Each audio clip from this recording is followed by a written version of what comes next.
And welcome back to Squid Junction, Squids, kids, and Octolings alike. My name is Nitera, and we are now once again back to Squid Junction with a little bit of a change on the roster right now. You know, every team has a roster change. We here at Squid Junction at the desk, we have our own roster change. So I'm not gonna hold you back any longer. How about you give it to us? Yo, what is up, everybody? I am so glad to be back from my 3-month hiatus. It is Yoshi bringing you back on that Dapple Productions mic, and I am so hyped to witness this back end of this Squid Junction 45, Nitera. Let's get it rolling as we have our next match coming in. I don't know if you want to introduce this, but we have semis just now. So what game do you think we're gonna play next? You know, a reasonable person would think winners finals, losers round 6. No, we're getting right back into the other side of bracket. There's two semis? There's two semi-finals? Oh my god! Sonder versus In Control Red Sun. Let's get it. Alright, let's get it. We have a Splatana coming in, so I have oh great, they have two Splatanas. I can't pick a team to vote for now. But we are going in for our first map and mode, which is Splat Zones. So anything you can give us before we go in? We do see Birch going up to that glass, trying to get a little bit of a perch off, and the Wiper deck was already popping missiles. I swear, if this game turns into Splatoon 2 missile spam, man, I'm going to be so sad. But we do see the zone flipping just a couple bit of times on the favor of the orange side. We see the Splash Machine Ballpoint V-Wiper coming out. Rather, on the other side, we have Light Tetras in favor of the Splash, and of course, the missile spamming menace that is the Deco. Did they just jump to a dead teammate? Are they going to survive this? They do. Ooh, they did it! They did! Unfortunately. Oh. Very good pick by Nico there, and we are going to see In Control trying to get some control of this middle area here, as we see another missile gets popped by Sonder. It doesn't look like to matter for Nico. The Booyah Bomb comes in to try to support the stamp. We don't see the connection though, and we see Toast pop the Booyah Bomb up their own. Oh, and this is going to be very spicy. I mean, the Booyah Bomb is going to control so much space, but it only comes down to the fact that it is completely negated because everyone on the side of Red Sun is just like, yeah, whatever, just clean it up, it's good. But we don't see any amount of slaying coming in from the other side, and it's kind of a big problem going into the skirmishes that we're having right now, because Red Sun definitely has a lot of turf control with the ballpoint as well as the Splatana just cleaning up house. There's nothing they can do about it unless they clean out the Splatana first. Definitely, and with this comp that Sonder is running, you want to see that Light Tetris going in for some crazy fights. We want to see some crazy plays coming out from the Light Tetris, but we haven't really seen it. We do see that jump going to get camped by the Booyah Bomb, but the radius isn't enough to take it. Sonder has been able to cap the zone for about 36 units, but what pick from the Inkjet as In Control Red Sun are going to take this zone. I swear, I could hear that from a mile away. I mean, if I was on that, I could feel my controller vibrate. And that kind of hurts. And when I was moving to it though, we do see Crim onto the front lines now. Knows that there's nothing can do about it. And we effectively have a pseudo wipe in favor of Red Sun with their 15-point lead, essentially. And now they're just ticking down the penalty timer. At any point in time, this game could go their way and completely into a wipeout. We did see the Light Tetris, like I said, try to flank earlier, and they were able to get to, but it looks like Sonder wasn't able to really connect to that position. They weren't able to capitalize from it, but now we see Sonder trying to back up Red Sun here. We see the Inkjet farm coming out early from Birch. We do see a Jet and a Zipcast already. We are going to see this Light Tetris maybe pop this soon, and there's the pop I was talking about. They're going to set up on glass, but no, immediately canceled. Zipcaster? More like I zipcast you back to your spawn, and that's unfortunately for them. Looks like Beam knows what they're really doing when it comes to dealing with a Zipcaster player, and this is going to be very painful for them, as we do see again Red Sonder just holding the point now with the crab, and no space can be formed. The Booyah Bomb just to add salt to the wound right now, and this is going to be pretty much another few 30 seconds on the clock for them that they have to just kind of wait it out. Fizzy Bomb's popped here, but it just makes nothing connect, and it looks like I'm going to pass it on to you for this one. Oh no, but we see Sonder DC'd, and I have not familiarized myself with the Squid Junction DC rules, but BK... There's no replay for this. There is no replay because I'm guessing it was under 30. It's under 50, and time-wise, it's way too far on. That is Unfortunately true. for them, there's just no way at that point that they could have come back. So, you know, at this point, InC Sun is definitely in the lead. There is almost no way they could have come back there unless by some miracle of a push, they could have, you know, made something work. And their composition just did not allow for it. The Tetris was just not making the picks needed. So Red Sun takes the first game, but you know what? Sonder needed a much needed DC early on so that they don't get any weird ones later in the game that could really affect them. Take it as a blessing in disguise, right? Yeah, I guess we do see miracles happen on these maps sometimes, but it doesn't look like that's what the Splatoon gods wanted to give to Sonder. Don't lose your way!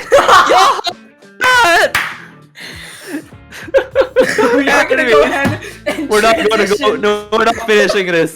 But yes, we're going on to the next map, which is going to be up on, I think, Scorch. Rainmaker Scorch Gorge. Yeah, Rainmaker Scorch Gorge. So we did talk about this just now with Ahmed, and very simply, there is a choke point, basically, right? There's one very clear way to go to Rainmaker, and I believe that one of the best picks that we've seen thus far is not a weapon, but also a sub-weapon, which is the Toxic Mist. I would love to see a bit more coming in for that.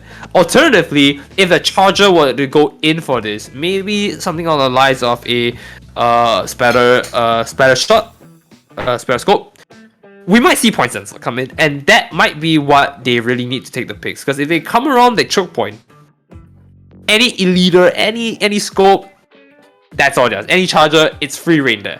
I think that might be a play that might want to consider going for, and we're gonna have to wait and see.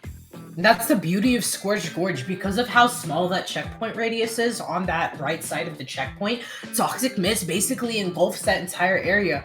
And so weapons with Toxic Mist, like for example Zinc Mini, are going to be able to control a lot of space, especially with that paint output as well. We do see Sonder ready up very, very quickly. InControl taking a little bit more of their time with deciding in their comp. We are probably going to see that ballpoint return, though, as is very good with that inkjet and being able to take space. Oh, trust me, they're coming back with a vengeance on this one. I mean, like, that DC might have hurt just a little bit more than it should, but I got a feeling they've got something cooking. Definitely hear it, and we see InControl Red Zone running with that splash machine. I think that is a Wiper Deco, and there is the ballpoint. I said, oh, we aren't going to see that much of a comp change, actually. Oh, that is a V-Wiper. Sorry, we are going to see the V-Wiper swap from Sonder, though. We are going to get a comeback V-Wiper, getting that Ultra Stamp out. We are going to see this little contest for mid. It's not going really in anybody's favor right now, but it looks like InControl Red Sun have a little bit more grasp of their specials. We do see the machine online right now. The splash 2 ticks away. There it is. The splash having their special.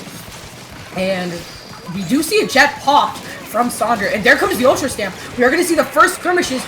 We do see two goes out and a wipeout. Ooh, that's a little spicy even for me, as they're able to just make their way over for the first checkpoint, and it looks like they've got something going for InC Sun. They definitely want to take this game up and go against arguably the other rivals of today's match, which would be on the side of Nikola's Jokic.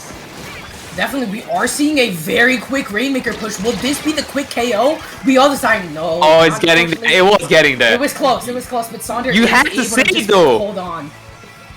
You had to say it though. It's the caster curse. Yeah, we had it. Oh, what a pick with that Ultra Stamp over there. We do see. Oh, wait. Nico going in for the flank. Gets one. Unfortunately, isn't able to find another conversion, but that QR actually does not activate because the pick got hit. But it was a very, very good, valiant attempt from Nico, and being able to get one off with that flank was very, very good. We are going to see these little ball points have a skirmish. Nico's back already, going for the ball point. Doesn't get the kill, though, when the inkjet will be able to cause some havoc here, hopefully. We aren't going to see any inkjet parries, and no, unfortunately, no inkjet havoc, but we are hopefully going to see Sonder, you know, taking advantage of their specials, taking advantage of the numbers advantage, which they don't have anymore. I stand corrected. Commentator's curse again.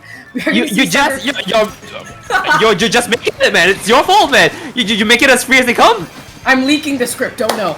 We do see Sonder. We do see Sonder going ahead and trying to push up. They do get the first checkpoint, but now we got to see another numbers advantage for Sonder if they want to keep this push going, or at least some specials. That Light Touchers just popped their caster just recently. The machine does able to get the booyah, and we do see that jet around halfway over to their They want to Rainmaker pick it up. resets. They can't really pick it up. Honestly, Toast was in a position to just pick it up and just continue to play turf war. He could have just gone for an early booyah and made it out, but I feel like he was just not ready for it. He just did not want to pop the booyah bomb. Definitely, we do see the booyah bomb pop right there, and one goes down on the credit of Ink Control Red Sun. We are going to see the Inkjet pop, though. We need to see Birch getting some strafes. The Inkjet goes down. We do see a delayed two-down situation on the side. They are not going to get an early wipe. Oh, never mind. You know what? Maybe we have a problem. I should say things that would happen, and you should just not say things that would happen. Let's try that. Maybe. We do see the ball point on the side of Control Red Side. Krim getting a nice pick there. We are going to see a Rainmaker pop. Maybe the Ultra Stamp he's going to pop. Interesting play there. The Ultra Stamp gets immediately canceled. Toast is going to be on hot water as the Booyah might get canceled. They are able to get the Booyah out. And the Crab. No, sorry, not the Crab. Sorry, I just saw a lot of ink and assumed it was a Crab. I mean, may as well be. It's the power of the Crab. Exactly. We are going to see the ball point coming possibly out from Krim here. We do have it charged. We do see a Rainmaker grab from Control Red Side as well. They got to be careful with this. If Sonder gets a pick, oh no, they lost the anchor right here. And they're also going to lose the Rainmaker right there. And it looks like this is not looking too good. They were able to take a free reset here, but unfortunately, this does not look very well for the side of Sonder still. They have to really make a multiple push here. And if not, they have specials on standby for Red Sun to just play around with it. So we're gonna have to see how the Zip Caster just pops off later on. Sorry, not Zip Caster, the Ultra Stank pops off later on, as we do see Inkjet just completely shouldering the burden of having to clear everyone out, and into that, the Booyah Bombs. Did you see that kill message shoot on the Inkjet? That wasn't just your normal Inkjet kill. No, they got killed by the Inkjet exhaust. A rare occurrence we see nowadays in top level play. We do see Birch getting a nice Inkjet pack, and I see that. So we go down to the Control Red Sun. They might get the leader. Sonder got the lead off of that. Now we Control Red Sun go 2 down again. They have team on the bottom. We're just going in. Oh no, this is so chaotic as they're going in once again. We just see the Rainmaker unfortunately being lost to the side of the Ink Red Suns, and this time it looks like they're gonna just take a free one and hold it here. They have no reason to push it in at the moment. They have the time, they just need to control turf before they move in. As the Rainmaker is on standby though, they have to be careful. If anyone runs in, it's a straight line to victory. Do they really have the time? Because they only have 15 seconds, and with the pop time for all of these weapons not having the... Well, they actually do have very good Rainmaker pop, yes, I stand corrected. But there's 5 seconds left. They need to find a pick so they can grab this Rainmaker and initiate it overtime. They're going for the Rainmaker. They do end up able to grab it. They're weak, though.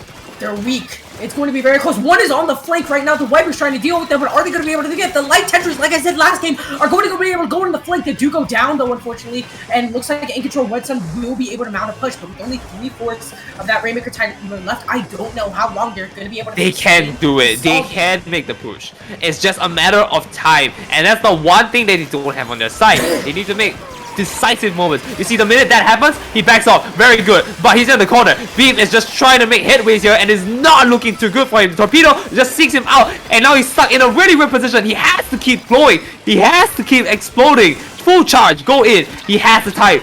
And 20 seconds left on the clock. He just needs to make one good push, but again, no. Definitely really good play from Sonder there, able to keep the pressure alive on that one big push, able to snowball it all the way down to 10, and then when it matters most, they're able to stall out the Rainmaker down to 15 and then find the pick. So we are going to go ahead and go to Game 3 in a 1-1 situation. I mean, I've got to give it to Beam here at the very end. Definitely knew what they were doing. Just making sure that the situation was in their favor, ensuring that there was no way they could go in.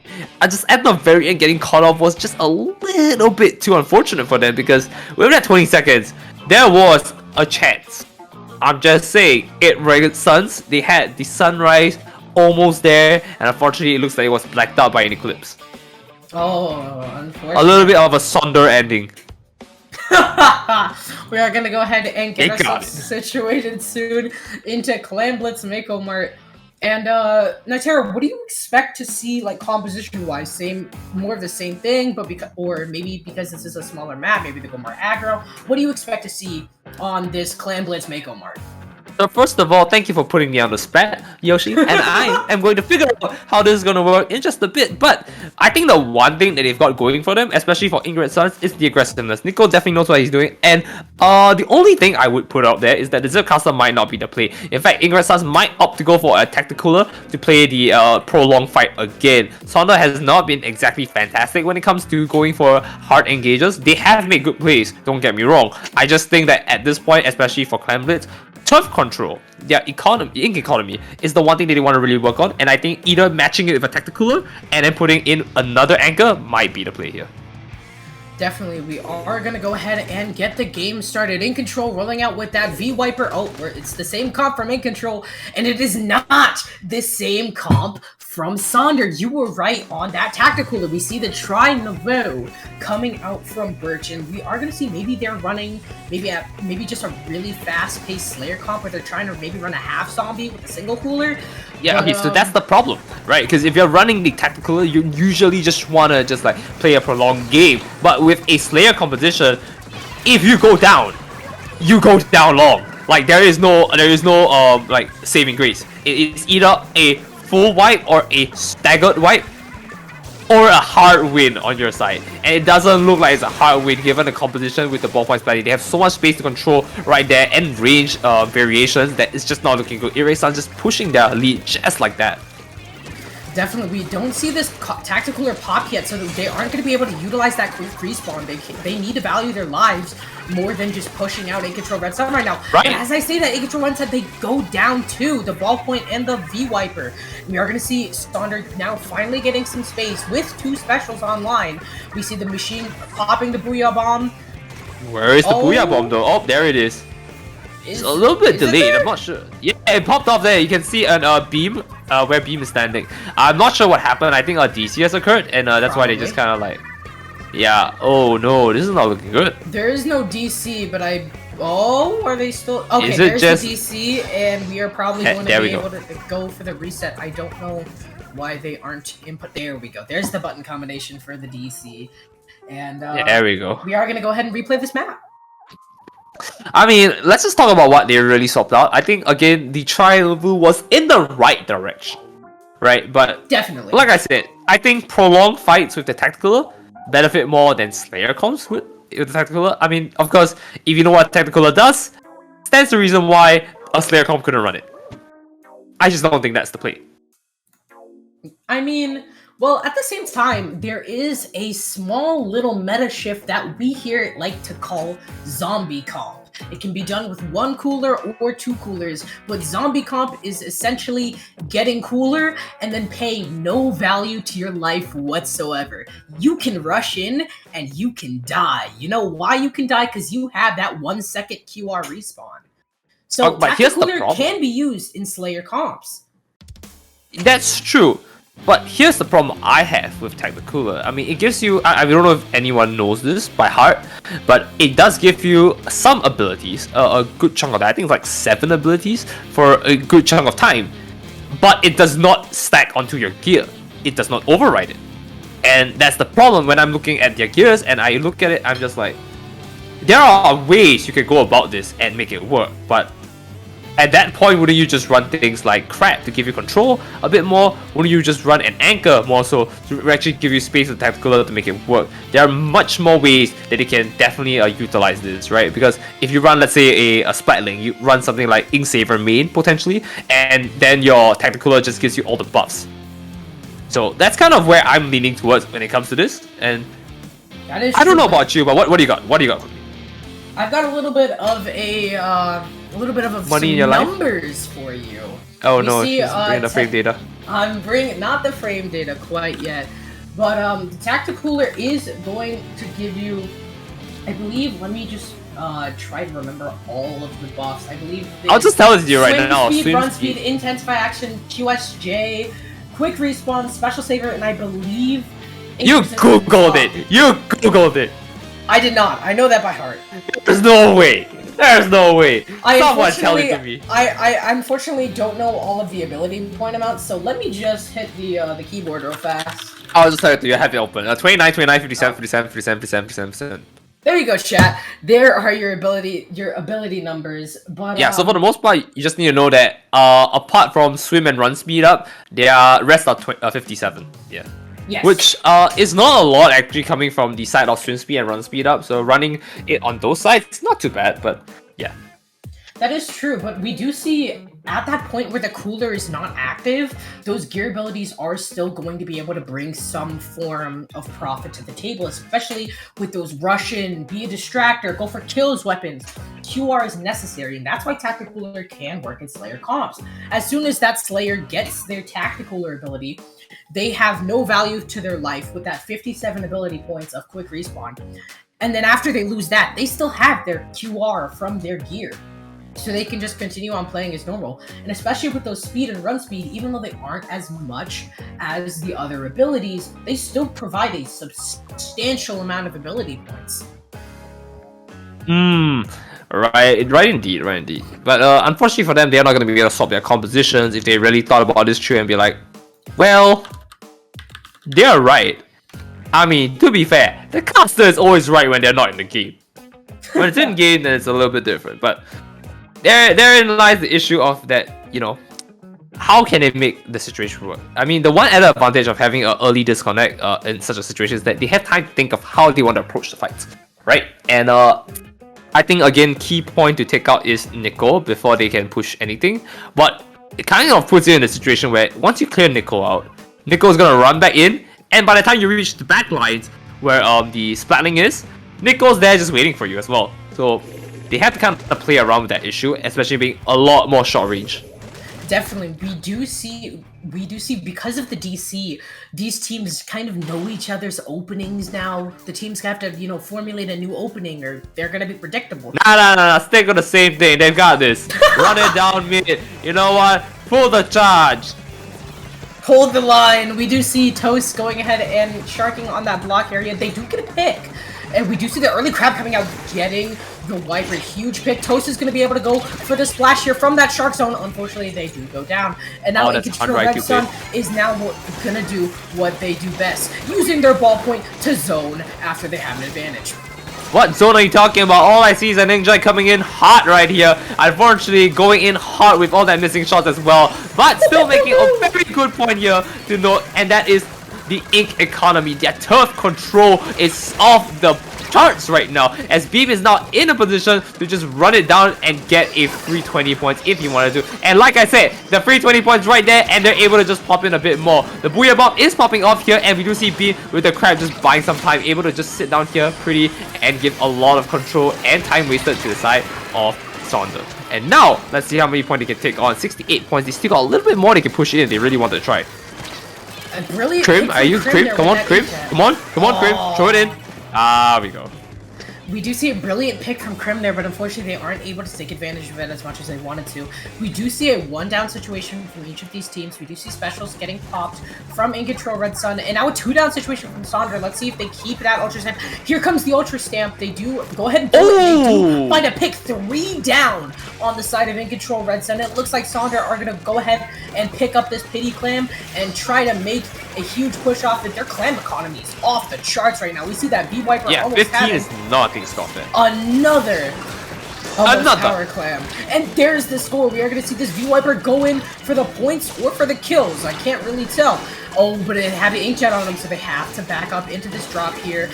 We do see the scoreline going to 74, and there we go. Oh no, this is not good. From Hello, and we do see all of the V-Wiper, almost all of the, actually no, all of the V-Wiper's clams getting in for Sonder, and we do see them pushing down to 44. In Control Red Sun and now finally, you know, getting back on their feet, getting back the turf control stable, but Sonder definitely made a statement with that push. I mean, that's the thing here, right, is that one power climb is equate to 20, if I'm not wrong, 20 penalty points. So 4 over league, and then you just push in from there. I think it's very possible to hit the 44 mark very easily. InC Red Sun has nothing to fear here, as they have the crab and they're already taking so much control. Look at that InC economy coming in from them. They also have 15 clams on standby. InC again just going in hard at it, and unfortunately missing the mark there with the power climb. But not to worry. They definitely have a little bit more in the bag. They've got another 10 that they just lost right there. I should not have spoken. Alright, but I mean, Sonder right now is putting up a defensive masterclass. 3 go down on the side of In Control Redstone. Toast is back to sharking on the block. We all know and love it. The Tacticooler. Here's where I said, this is You're saying no. good. This is gonna be good for the Slayer comp. You see, that machine's already back up, and they're gonna be able to start farming their special almost immediately. We do see Krim, though, the masterclass of the Inkjet. 2 go down, almost 3 here. Can Krim find the pick on that low? It isn't gonna happen, but In Control Red 2 is a good number. That is true. With That's 50% team. That is a very good number, and we see Beam here trying to get another pick with that crap. Is able to find the pick on head low, and Sonder is going 3 down here. So In Control Red Sun might be able to respond with a convincing push of their own. You are right. 44 is not a safe lead by any means, and with 2 power clams on the board, a special coming in. We are going to see maybe a big push. 1 goes down on the side of In Control Red Sun, though. And Sonder is, again, like I said, this defensive masterclass, able to find the picks when they need it. Another 1 goes down from In Control Red Sun. Oh, and another 1 goes down from In Control Red Sun. Here's the problem with having 2 power clams as opposed to a power clam and like 9 points. Is that they don't get a lot of it. Like, they have exactly 44 points if they were to throw 2 power clams, and that's not something they want to be at. They want to definitely be farming off from the small clams rather than the power clams. Definitely, with how the clam economy works in Splatoon, 7 little baby clams will give you 21 points, but a big power clam, which takes 8, will give you only 20. Oh, is it 8, not 10? Yes, they changed it in this game. In Splatoon 2, it was 10, meaning that you could get a total of, I believe it was 27 power clams with 9 mini clams, opposed to the 10 made from the Powerball. While I'm talking right now, chaos is going on from Sonder's side. I don't really feel like there's chaos, man. I feel like there's a lot of somber moments right now. I'm not even making that as a joke. It's just really, really calm right now. A calm before the storm. Waiting for the last push here, but there's no specials to really come back from this, and overtime's already ticking down to the halfway mark. Definitely halfway indeed. We are going to see the clan picked up, but 3 go down on the side of In Control Red Sun. The power clan carry goes down. It's over. Sonder is going up to a match point. I cannot believe my eyes. They really made it work. But as I was saying, can you tell how long I've not played this game? I specifically avoid anarchy battles for clanlets for a very good reason. And it's come to bite me. It has come to bite me. Unfortunately, but yes, if you did not know, viewers watching as Nitera, I am now explaining to, they did change the clam amount from 10 to 8. So while it is still more efficient to throw the baby clams into the basket, it takes less clams to make a big power clam. So sometimes it's better to go for just making a couple big power clams so they can control the economy, because when you die, those big power clams they don't stay intact. Yeah, they stay intact. So that's a huge play from Sonder there to get the map control, get the clams they needed, make a convincing push, and then the defensive masterclass from that team. I cannot say this enough. That was a defensive gambit from Sonder, and it paid off so well. That was a joy to watch. We do... Well, were you gonna say something? Yes, I was gonna say something. Yes, go ahead. We normally have Tower Control Hagglefish as our next map mode, but we are not playing it. Sonder has elected to ban Tower Hagglefish, so we are draining right back in to Splat Zones on Musem de Alfonsino. I mean, to be fair here, the irony in all of this is that Ink Suns won the Splat Zones map, right? So there's a chance that we go into Game 5 and then we see Barnacle again. But on the other hand, we are in, I think streamer knows what he needs to do. We are going into match point. That is true. Sonder is on match point right now. Okay, he's gonna do it soon. Don't worry about it. Hold on. As we get this now game we are going into the final at match point. There we go. He's not doing it at the start. What a pain. Alright, sadness. We do see here the not really big comp switch from In Control Red Sun. We do see the ballpoint coming back out from Birch. We don't have that Tacticooler comp from that small map. But we are going to see just a targeted objective, so maybe that's the right play. The ballpoint can control a lot of space. We already see a very, very passive caster get popped by the Tetris. Unfortunately, it isn't able to find any Oh my god, excuse me. It isn't able to find anybody, but we are going to see almost them having another special. What is... I mean, yeah, right. Yeah, we already established that the biggest issue they had with the Slayer comp was the fact that it was a Slayer comp. You either win hard or you lose hard. And like the only reason they really got back out, if you really think about it, was because they had specials to really pull it back. The team, right? They were able to get a few splats here and there from the specials, and they were able to somehow come back with their immense kill potential. So that's the one thing I like to see. IRO is just trying to make any headway here against Crim, and that just means that they don't have an anchor. This is going to be free pickings from the side of Sonder if they really wanted to. The Booyah Bomb just trying to slow them just a little bit, but a free wipeout here, and that's the cleanup. Very nice cleanup from Sonder here. They are going to be able to get this early advantage. Nitera, they have 3 specials online. In Control Red Sun's gonna have to contest this beautifully in order to get back in. We do see the missiles coming out and finding a pick on the machine. Unfortunately, it is a 2-3 now. Special, differentiation, and Crim is going back. Are we gonna see another episode of the Crim Inkjet Masterclass? I don't think so. No picks found. And we do see one go down to the Booyah Bomb and one go down to the enemy Inkjet. LDE is now effective for In Control Red Sun, but this timer keeps ticking down as we enter into the last 15 ticks of the game. And not to say that there's anything they can't do, but it's definitely looking really hard for them. I mean, Ink Red Sun here is not going to go down without a fight here. But again, just because they have an anchor now, it makes it so much difficult for them to come in. And the more I say this, the more they prove me wrong. This is just a consequence. Like, come on, man, pick a side.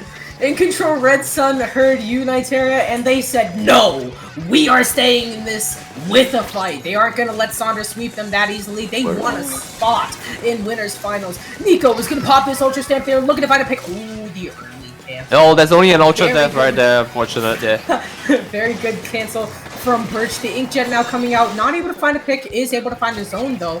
And Sonder already has a penalty ticking down. The ballpoint might be able to get the grab here. That's good. They do in fact be able to back up. That's probably the better play in this scenario. You don't want to lose your anchor when, of course, In Control Red Sun's trying to turn it, and you just need control of your plat. As I say that though, Birch dies. Yeah, we need to stop talking, man, about the players. Every time we do this, they just try to prove us wrong. They just make us out to be liars, and honestly, I'm kind of a little bit peeved at that. But let's just see if they can really prove their point here as this fight goes on. Nikola trying to make some hit space here and waiting for Crim to just give him the opportunity as he try to move in now. Dropping his position here is not actually a great thing, but leaving Crim to just, be on his own, maybe not the best thing either. Yeah, definitely. There are 2 jump spots right there on that plat. Nico's gonna go over for the flank on Henlo. Is able to find a pick. And just like that, we said that Sonder had a very convincing lead with 5 left, but In Control Red Sun with 3 down finds another pick. There's the lead, and it looks like we're going to a game 5. And that's it! In Control Red Sun is finding every single opportunity to prove us wrong. They really know how to put us in a spot. They seem to be in control of this commentator's booth, I swear to God. We are totally not controlled with strings whatsoever. There are no scripts. We are gonna see though, a map ban, sorry, from no, I don't think that we have to go, hold on. I think we need to go to section C, page 37. Portion D, and this is where we let them know that it is now a 2-2 instead of a 3-1. Very informative there. We are going to see In Control getting the ban on Rainmaker Flounder Heights, so we are heading to Clan Blitz Barnacle. Time for Game 5. Let's get hype! Game 5 for today. The first Game 5 for today. I honestly believe that there's a chance that we can make something work out. I mean, there were times that we almost had a Game 5, but it's just a really major choke. I believe, especially on this side, I think Ink Red Sun was the one who might have choked, or it was Nikola Jokic, which both of them, I'm really hoping to see them face each other. Oh, that is my the game for today. That's what I want to see. So I'm really hoping I'm siding with Ink Red Sun this time. I don't know about you. Really, I mean, we do see, you said on that last game, In Control Red Sun won the first Zones game, so maybe we see it with this last Zone team. I'm going to follow that same philosophy with Sonder here. Sonder took a very, very convincing victory on that Clan Blitz MakoMart game, so maybe they'll be able to repeat it with Barnacle and Dime. You know what? You know what? I like how you're following my logic, but I don't work by that. I'm sorry to say. I'm just gonna say that's all nonsense. We're at the booth like everything goes. And now we go into Clan Blitz though. Let's see what their makeup is as we go into match point. Woo! We do see the same comp coming out from In Control Red Sun. No, that's not the same comp. It is the same comp. It's the same comp. Oh, we have a flash. Sides. Right. No, we same comp, yeah. We get a good little quick of the map and their abilities here, and we are rocking and rolling into winners semifinals, game 5. We do see a little bit of early space taken out from In Control Red Sun here. They're going to be able to capitalize on mid. We do see a fight for that little left street, though. Is that a fight that In Control Sun? No, Red Sun is that's gonna not be a fight yet. It's just a control here, and they're just giving they as do get much as they can. It was straight pick. It was straight pick. It's not exactly a pick that they needed, but it's a good bonus. As they are able to make a lot more hit space right now because the Citra's not around. Nico almost going down to a fizzy. Very, very close indeed. And here comes the Ultra Stamp with an There is Ultra no kill. escape, Toast. There is no escape. Another one. Oh, he doesn't find the ballpoint, but there we go. In Control Red Sun is going ahead and get this first score. We're going to see a little bit of a ballpoint battle, and as I say that, the Crab is there to save Krim, and Krim is able to find a pick on block. Impressive. Oh, beautifully done. I mean, Beam, again, just the... I want to see the solo player at this point, just sitting there and enjoying his time. Doesn't need to force it down, and has the team at his back and call if need be. The Booyah Bomb isn't going to make any hit space for that, as again, Ink Economy and Turf Control essentially is going towards the side of Ink Red Sun. I think it's safe to say that they will have dominant control of the game for the time being if they don't make any mistakes here. Throwing the power climb though, this is a hard choke in. As much as they got a point in, that's not worth it. Yeah, you can see that late wipeout coming out from Sonder. They're going to be able to build Clam Economy, build Turf Economy, and get their specials up. And we already see 2 power clams from Sonder. This was the push that ended In Control Red Sun last time. One goes down in the form of the wiper from In Control Red Sun. The Booyah Bomb goes out. The Ultra Stand goes out, finding Krim. And AO here trying to find another pick. Here comes the shark! And it kills! And I cannot believe it. This is going to be the push they just needed, and they only need 30 points to make a multiple push back. Unfortunately, losing it right there might be the biggest choke of the century, as well they have the clams down there. They don't have enough splat lane power to just push in right now. Not enough turf control just means they have to fall back right now instead of like completely losing an entire team to a pseudo wipeout, and that is going to be the worst thing they can do now, because now Favor is back to the side of Ink Red Suns, and they had so much of an issue defending this. I know you said they were the defense masters before, but I really don't think they have a very good shot at defending this. I want to see Sonder pull out that defensive masterclass. You believe I do, but I don't know if they're going to be able to do it. But as I say that, Red Sun goes down, but Sonder also goes 2 down. This is a very, very equal matchup. I mean, we saw that in the first 4 games, but I think this was a very, very good match to cast. We see Nico right here getting half of that Ultra Stamp painted up. We do see the Splash having their special, and the Splash is going to pop the Crab. The Inkjet counter immediately coming out from Burst, though. Are we going to see AO get the kill? Yes, but Nico is able to cancel it, and here comes the Ultra Stamp at the ready. Nico is might go for the Ultra Stamp, might go for the kill. We are going to see it. 2 in left street. Do they see the jump? They see the jump, alright, but it gets canceled. Oh, no! Oh, that sounds like, I smell a skill diff right there from the stamp, and that's not really good coming in. Hello really showing you why there is a time and place for everything, and this means that they have another chance to hold it back. But once again, as we look at it, looking 60-40 right here in terms of like turf control, and it's not looking good. They do have a power clamp at the back end call as well. They needed it, so all they need to do is let Beam finish up this crab, fall back, grab a power clamp, and they Jesus Christ! A bloodbath just occurred. We see 3 go down from In Control Red Sun and 3 go down from Sonder at the same time. Viewers, if you thought this was going to be a chill last half of the tournament, let this be a sign to you that we have a lot more to come. We see Beam getting this crab tank at the ready. Are they going to pop it? No, not yet. I'm not too sure. We do see the Ultra Stamp coming out from Nico. They're hunting Toast. They find Toast. They find the clam basket. This is it. This What might else be are they the gonna game. find? They're gonna find a victory right now. That's what they're trying to look for, but unfortunately for them, they don't have anything else to work with here as they cannot continue pushing forward. They've lost 2 of the side. That's 50% down. They could continue to try and make something work, but no. Niko's unfortunately not able to make it in time. I'm not religious, by the way. I just want you to know that. But I think, well, God help them. They need to get a prayer down right now if they want to make something work in 20 seconds. We need to see the Splatoon gods. We need to see the miracle at work for Sonder here. The machine's gonna go ahead and try to fight off Beam, who has that crab tank there. Unable to find it though. The Booyah is gonna come in form of trying to pressure the opponents. The opposition, if you may. But we are gonna see the Birch. Maybe an Inkjet 1v1. No. The Stamp is gonna be able to take him out. Do they have a power clamp at the ready? They do. It is going to be all the battle of the century, but Sonder is already 2 down and the Inkjet's still out. Closing in, they're closing in. Oh, I don't know if they're going to be able to do it. Nice. The second. clam carrier comes down. Admir has popped the Booyah Bomb. Birch is all alone. No, they do have the clam carrier back up. There's not enough time. In control, Red Sun is moving on to win his finals. I cannot believe my eyes right now. This is definitely not something I expected to see, as we do right now have the game that I'm looking forward to. Nikola, Jokic, and InC Red Sun. That is the game I'm looking forward to.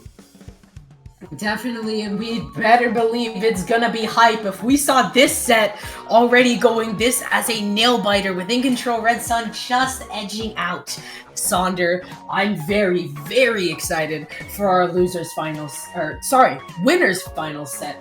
But we are gonna go ahead and transition to a small break here as we get that set ready. So stay tuned, get hype. We'll see you later.